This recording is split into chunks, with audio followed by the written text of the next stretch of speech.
Hi friends, welcome to our channel. ఈరోజు మనం సైకాలజీలో సాంఘిక శాస్త్రం అనే టాపిక్ మీద 30+ బిట్స్ ఇవ్వడానికి మీ ముందుకైతే వచ్చాం.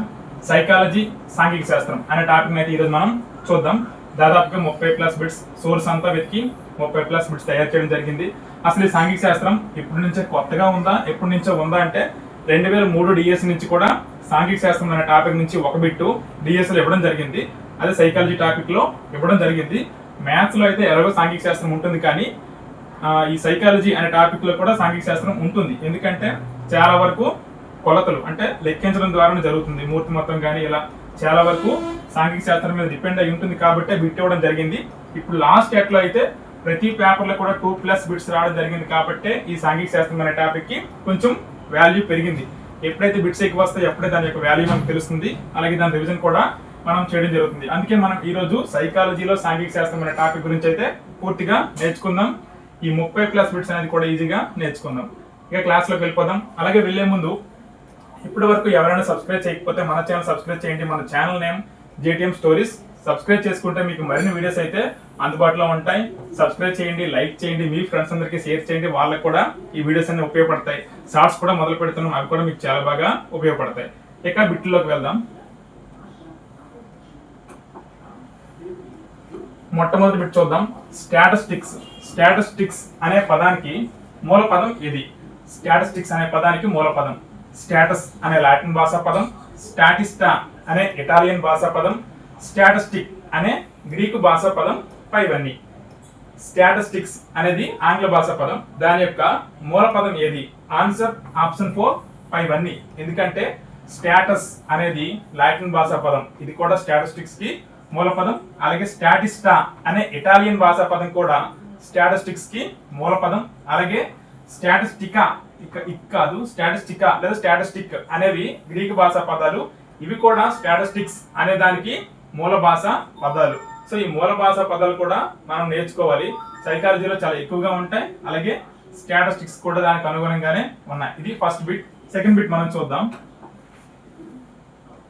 క్రింది వానిలో అత్యంత ఖచ్చితమైన మరియు నమ్మదగిన కేంద్ర స్థాన కొలత ఏది? క్రింది వానిలో అత్యంత ఖచ్చితమైన మరియు నమ్మదగిన కేంద్ర స్థాన కొలత. నమ్మకం ఎక్కువ ఉండాలి దేని మీద అంటే ఆన్సర్ సగటు, మీన్ మీద ఎక్కువగా ఉంటుంది. ఎందుకంటే సపోజ్ మనం చూద్దాం 1 2 3 100 500 ఇలా ఉంటే వీటిని అన్నిటినీ కలిపి రాసుల మొత్తము బై రాసుల సంఖ్య ప్లస్ వేసి 1 2 3 4 5 మొత్తం వేస్తాం. అంటే అన్నిటిని బేరీజ్ వేసుకుని అన్నింటికి ప్రాధాన్యం ఇస్తుంది. అందుకే అత్యంత ఖచ్చితమైన మరియు నమ్మదగిన కేంద్ర స్థాన కొలత ఏది అంటే సగటు, మీన్ అనేది. క్రింది వాళ్ళలో అత్యంత ఖచ్చితమైన మరియు నమ్మదగిన కేంద్ర స్థాన కొలత ఏది అంటే మీన్. ఆన్సర్ సగటు అవుతుంది. నెక్స్ట్ క్వశ్చన్ చూద్దాం. దత్తాంశంలోని చిట్ట చివరి విపరీత విలువలు ఎక్స్ట్రీమ్ స్కోర్స్ క్రింది వాటిలో దేనిపై తీవ్ర ప్రభావాన్ని చూపుతాయి? దత్తాంశంలో చిట్ట చివరి విపరీత విలువలు క్రింది వాటిలో దేనిపై తీవ్ర ప్రభావాన్ని చూపుతాయి? ఆన్సర్ ఆప్షన్ బి, అంకగణిత సగటు.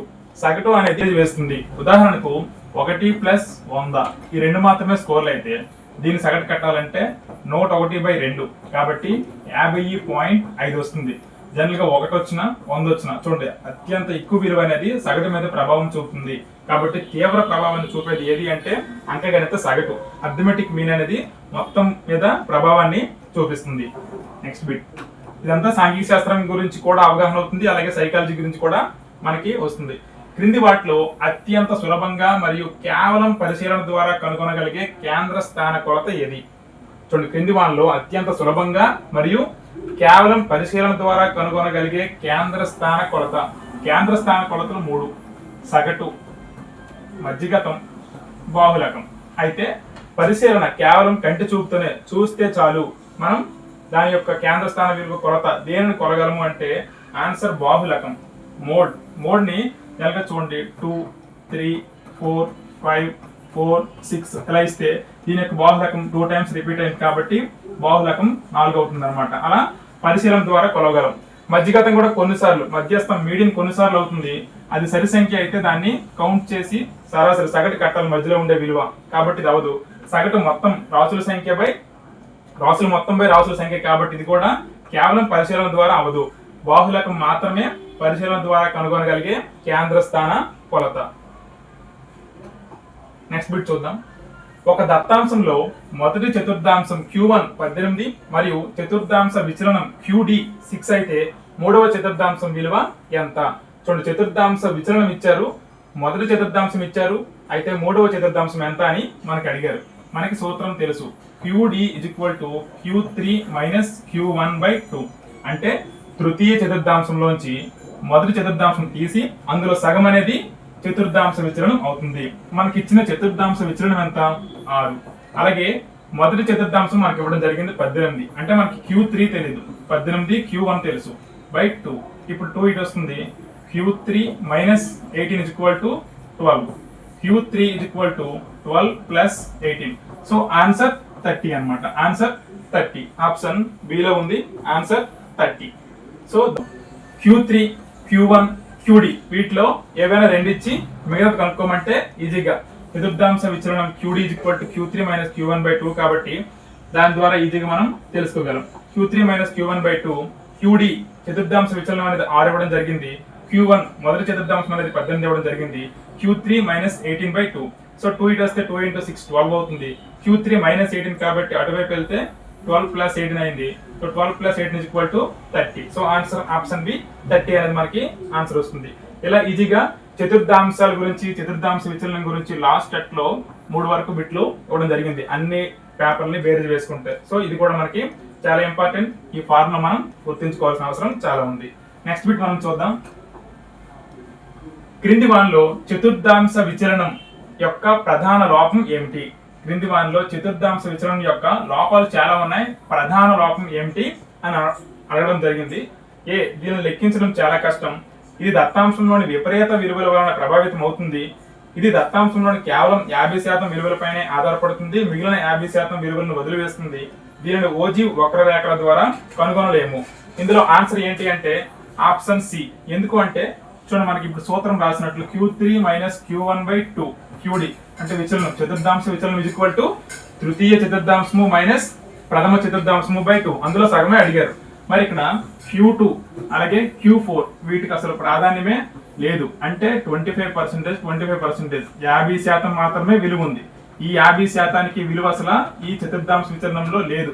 కాబట్టి ఇది ప్రధాన లోపం.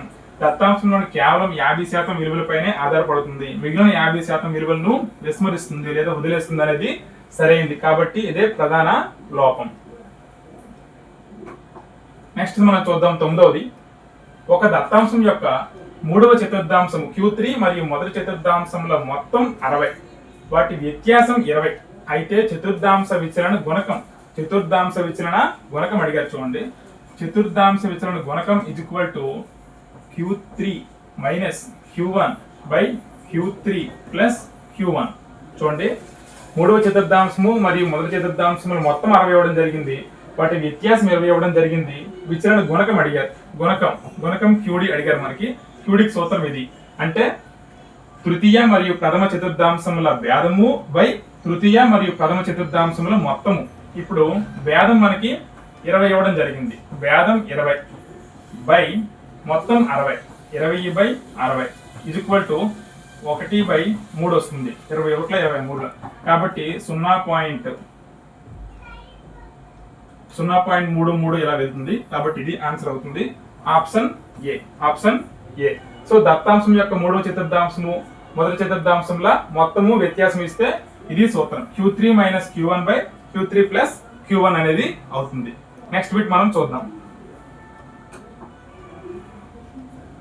ప్రామాణిక విచలనం అనే పదాన్ని సంఖ్యాశాస్త్రంలో మొట్టమొదటిసారిగా ప్రవేశపెట్టిన శాస్త్రవేత్త ఎవరు? ప్రామాణిక విచలనం, స్టాండర్డ్ డీవియేషన్ అనే దాన్ని సాంఖ్యిక శాస్త్రంలో మొట్టమొదటిగా ఉపయోగించింది ఎవరు అంటే answer option A, curl Pearson. Curl Pearson అనే వ్యక్తి ప్రామాణిక విచలనం అనే దాన్ని స్టాటిస్టిక్స్ లో ఉపయోగించడం జరిగింది. ఇది కూడా చాలా ఇంపార్టెంట్ బిట్, డైరెక్ట్ బిట్ అన్నమాట. ప్రామాణిక విచలనం అనే పదాన్ని ఈ సంఖ్యాశాస్త్రంలో అదే సాంఖ్యిక శాస్త్రంలో ఉపయోగించింది కార్ల్ పియర్సన్. గుర్తుంచుకోండి. Next 11th bit. ఒక వేరియబుల్ యొక్క ప్రామాణిక విచలనం విలువ 4 అయితే దాని విచలనం ఎంత అవుతుంది? దాని విచలనం అడిగారు. విచలనం V = SD² అన్నమాట. ఇది సూత్రం. అంటే ఇక్కడ విచలనం ఇజ్ ఈక్వల్ టు ప్రామాణిక విచలనం స్క్వేర్ అన్నమాట. So v is equal to 4 square, కాబట్టి డైరెక్ట్ గా 16 వస్తుంది. అంటే ఒక వేరియబుల్ అనేది ప్రామాణిక విచలనం ఎంత ఉంటుందో దాని విచలనం అనేది దాని వర్గంకి సమానంగా ఉంటుంది. కాబట్టి 4 స్క్వేర్ ఈక్వల్ టు 16. ఇది 12. అవర్గీకృత దత్తాంశానికి అన్గ్రూప్డ్ డేటా సగటు పద్ధతి ద్వారా ప్రామాణిక విచలనాన్ని లెక్కించే సరైన సూత్రం ఏది? అవర్గీకృత దత్తాంశానికి సగటు పద్ధతి ద్వారా ప్రామాణిక విచలనాన్ని లెక్కించే సరైన సూత్రం ఇది అన్గ్రూప్డ్ డేటా అన్నమాట. ఆన్సర్ డైరెక్ట్ ఇక్కడే ఉంది. దీనిలో చూద్దాం. √σx²/n. ఇక్కడ సిగ్మా అంటే కూడిక మొత్తం అన్నమాట. x² అంటే సగటు నుంచి తీసివేసిన విచలనాల వర్గాల మొత్తానికి అందులో వాటి యొక్క నెంబర్కి బై చేసి వాటి యొక్క వర్గమూలానికి సమానమే ఆ యొక్క అవర్గీకృత దత్తాంశం యొక్క ప్రామాణిక విచలనానికి లెక్కించే సూత్రం ఇది. σx²/n, √σx²/n. ఇది కూడా డైరెక్ట్ ఫార్ములా. ఇది కూడా మనం టెట్లో అడగడం జరిగింది. నెక్స్ట్ క్వశ్చన్ చూద్దాం. మధ్యగత తరగతిని గుర్తించడానికి మొదటగా దేనిని లెక్కించాలి? మధ్యగత తరగతి గుర్తించాలంటే ముందుగా దేనిని లెక్కించాలి? n/2 విలువ, తరగతి అంతరం, సగటు, బాహుళకం. మధ్యగత తరగతి గుర్తించాలంటే ముందుగా మనకి రాసుల సంఖ్యలో సగటులో సగం మనం n/2ని ముందుగా గుర్తిస్తే అక్కడ మధ్యగత తరగతిని మనం గుర్తించడానికి వీలవుతుంది. So simple. మధ్యగత తరగతిని గుర్తించడానికి మొదటిగా n/2 విలువను మనం ముందుగా కనుక్కోవాల్సిన అవసరం ఉంటుంది. నెక్స్ట్ చూద్దాం. అవర్గీకృత దత్తాంశంలో n=11 బేసి సంఖ్య అయినప్పుడు ఎన్నో అంశం మధ్యగతం అవుతుంది? అవర్గీకృత దత్తాంశం అంటేనే అది అన్గ్రూప్డ్ అన్నమాట. సో n=11 మొత్తం అనేవి 11 అయితే ఎన్నో అంశం మధ్యగతం అవుతుందో చూద్దాం. ఇక్కడ ఉదాహరణకి 11 నెంబర్లు వేద్దాం. 1 2 3 4 5 6 7 8 9 10 11 వేసాం కాబట్టి మధ్యగతం అనేది 6వది అవుతుంది. కాబట్టి మధ్యగతం అనేది 6 అన్నమాట. 6వ అంశం అనేది మధ్యగతంగా గుర్తించవచ్చు. ఈ క్వశ్చన్ చూద్దాం. అవర్గీకృత దత్తాంశానికి అవర్గీకృత దత్తాంశంలో n=11 బేస్ సంఖ్య అయినప్పుడు ఎన్నో అంశం మధ్యగతం అవుతుంది? చూడండి, బేస్ సంఖ్య అయినప్పుడు n/2 n+1/2 అనేది అవుతుంది మధ్యగతం. 11 + 1/2 = 12/2. 12/2 అంటే 6వ అంశం. లేదు మనం సింపుల్ గా వేసుకుంటే ఉదాహరణకు 11 నెంబర్లు వేసుకుంటే 1 2 3 4 5 6 7 8 9 10 11 వేస్తే ఇందులో ఇటువైపు 5 ఉంటాయి, ఇటువైపు 5 ఉంటాయి, మధ్యలో ఉండే 6 అనేది. సో 6వ అంశం అనేది వరుసగా మధ్యగతం అనేది అవుతుంది. సో 6వ అంశం అనేది మనం తీసుకోవచ్చు. నెక్స్ట్ క్వశ్చన్ చూద్దాం. వర్గీకృత దత్తాంశంలో మధ్యగతం formula L+n/2 - big F by small f into I లో L దేనిని సూచిస్తుంది? క్యాపిటల్ L అనేది దేనిని సూచిస్తుంది అనేది మనం తెలుసుకుందాం.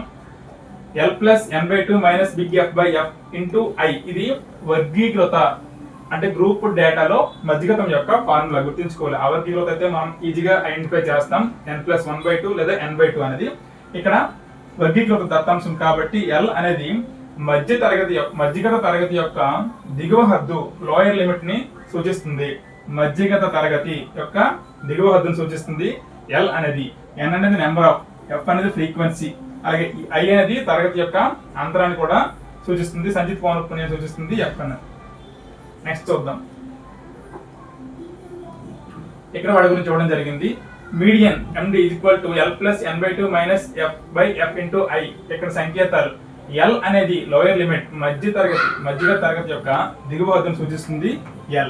అలాగే N టోటల్ ఫ్రీక్వెన్సీ, మొత్తం పౌనఃపున్యాల సంఖ్యని N సూచిస్తుంది. n/2 కాబట్టి అందులో సగం.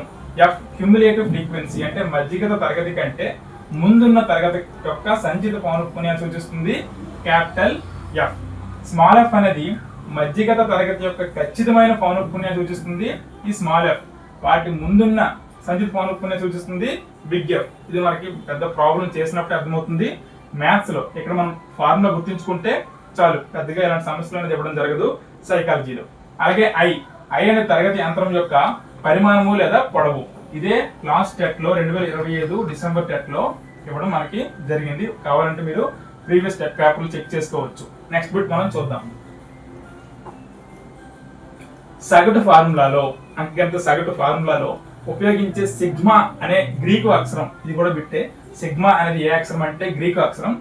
దేనిని సూచిస్తుంది? గుణకారం, తీసివేత, మొత్తం కూడిక, భాగాహారం.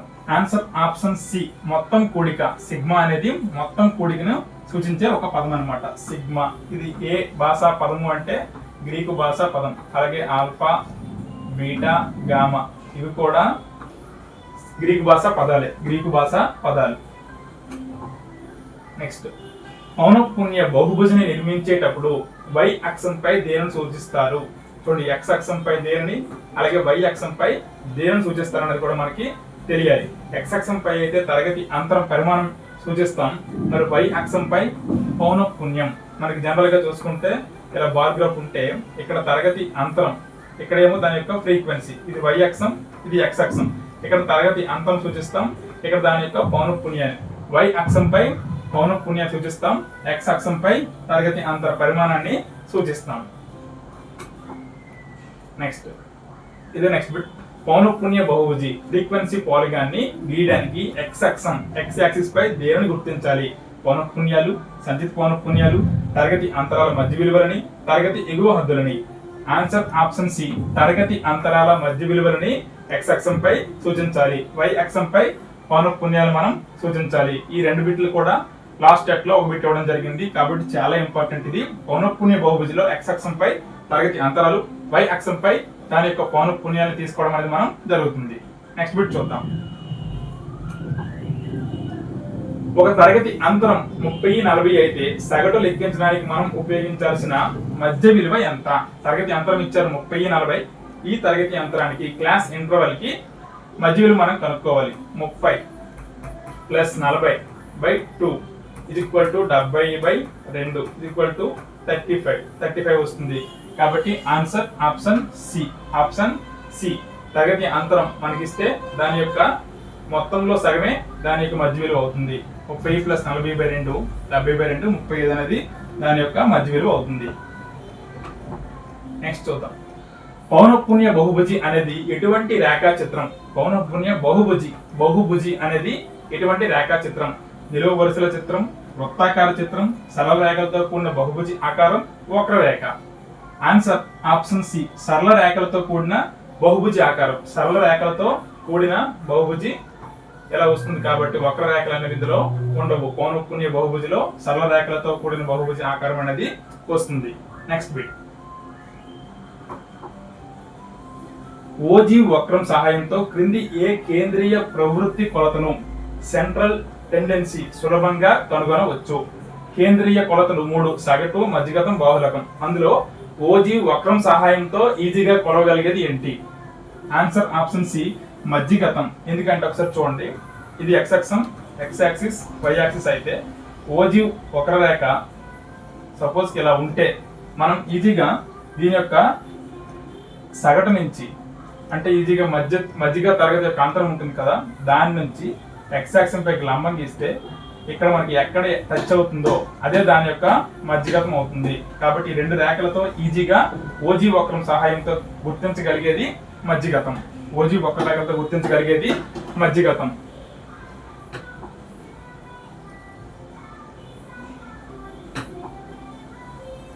ఇది ఫ్రెండ్స్ ఈరోజు వీడియో. ఏపీ టెట్ డిఎస్సిలో సైకాలజీ నుంచి, సాంఘిక శాస్త్రం అనే టాపిక్ నుంచి ఇంపార్టెంట్ బిట్స్ అన్ని కూడా మీకు వీడియో రూపంలో అందించడం జరిగింది. ఈ వీడియో మీకు నచ్చినట్లయితే మన ఛానల్ JTM స్టోరీస్ ని సబ్స్క్రైబ్ చేయండి. మరిన్ని వీడియోస్ అయితే మీకు అందుబాటులో వస్తాయి. అలాగే షార్ట్స్ కూడా మీకు అందించడానికి మేము రెడీగా ఉన్నాం. సో విలువైన బిట్స్ కోసం, విలువైన వీడియోస్ కోసం, స్కోరింగ్ టాపిక్ కోసం మీరైతే మన ఛానల్ సబ్స్క్రైబ్ చేయండి, లైక్ చేయండి, మీ ఫ్రెండ్స్ అందరికీ షేర్ చేయండి. వాళ్ళకి ఉపయోగపడతాయి, మీకు ఉపయోగపడతాయి. Thank you for watching. Please subscribe, like and share our channel. Thank you one and all.